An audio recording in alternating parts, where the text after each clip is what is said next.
Alright, what's going on, guys? It's Greg here today, bringing you guys a Call of Duty Modern Warfare gameplay commentary. In the background, you guys are watching an Anya Palace Team Deathmatch Tactical Nuke using the Grau 556. This is a little bit of an older gameplay. I've had this for a while now. I've been sitting on a lot of gameplays. Since this is not a gameplay I wanted to review and teach you guys about, I wanted to upload this one, use it as background gameplay, so hopefully you guys enjoy that. But anyways, let's get into the topic for today's video, and that is a little bit more of a discussion topic I wanted to have with you guys, since I had a discussion topic on Modern Warfare 2 multiplayer being COD 2020. That's my thoughts, my theory. I'll put the link in the description if you missed the last video.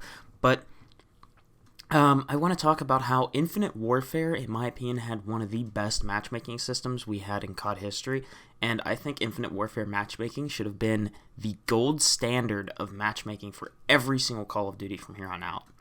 And here's why, alright?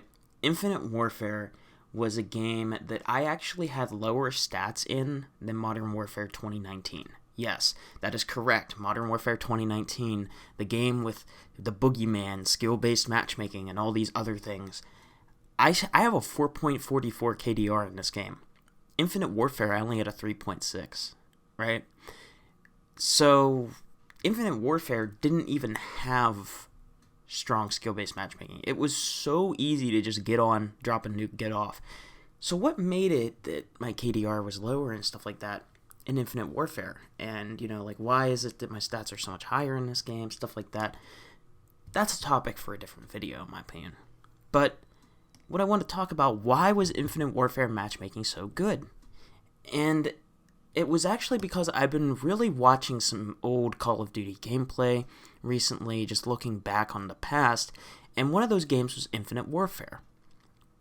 And one of the features I actually forgot that Infinite Warfare had was whenever you join into a game, like whenever you start searching, one, it's not like this game where it's really trying to measure out the skills and stuff, and it takes forever to find a match. I mean, there's times where I'll be sitting here searching for a public match where it takes me 3 to 4 minutes just to find a match.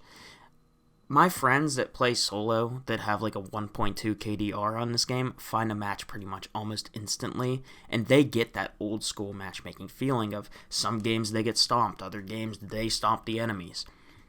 Right? Their matchmaking times are way different than mine. As for mine, it feels like I'm kind of going to work, right? Like I get on this game and just sitting here waiting 5 minutes just for a match to start up, and then before you know it, I mean, sometimes I get higher skill lobbies, most of the time, and then other times I get a lobby like this one where it's more different skill levels across the board. But Infinite Warfare had this feature where whenever you joined into a lobby, besides the instant matchmaking, you could see if that match was already in progress.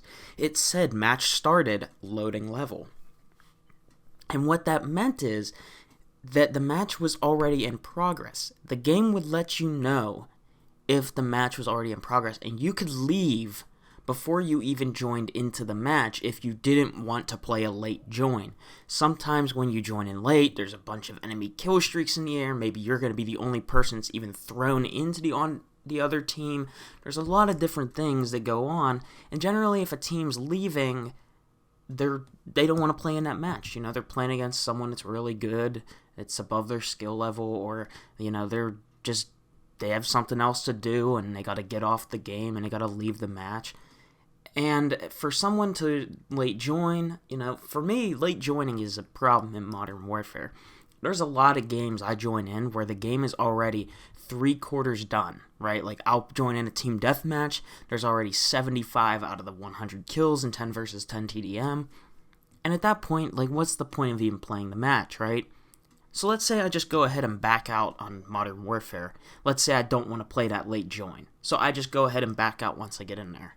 Here goes another 3 to 5 minutes of me matchmaking again. Now, I know this problem isn't for every player in the game, right? Not everybody has a 4.44 KDR. Not everyone has a 3.84 win-loss, 440 score per minute, to where those kind of statistics are really skewing the matchmaking, right?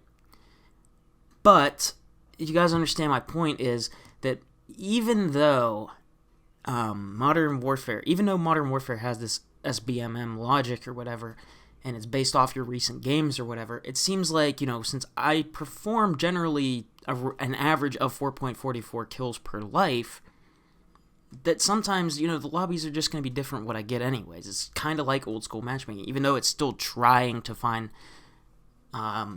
equally skilled opponents. I don't really know the algorithm that well, right? I personally think the problem in this game is team balancing.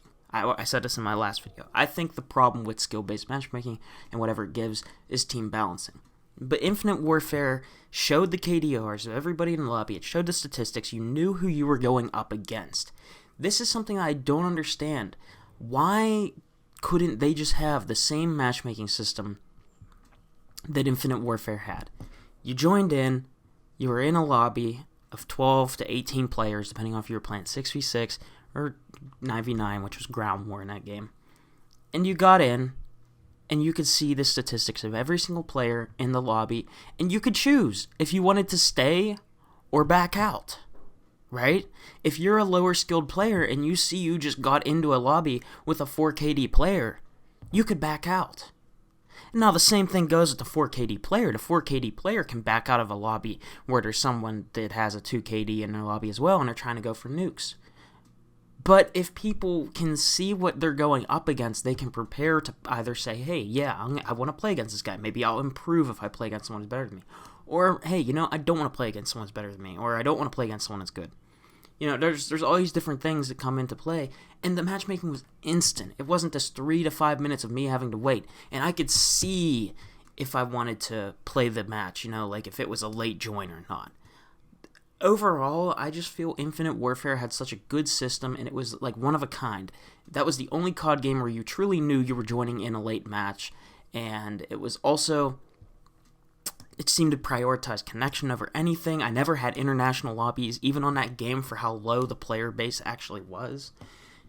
And I just truly feel that Infinite Warfare had the gold standard of matchmaking, and I wish they would go back to that matchmaking system for Call of Duty. Let me know what you guys think in the comment section below. And I'll see you guys in the next one. Peace.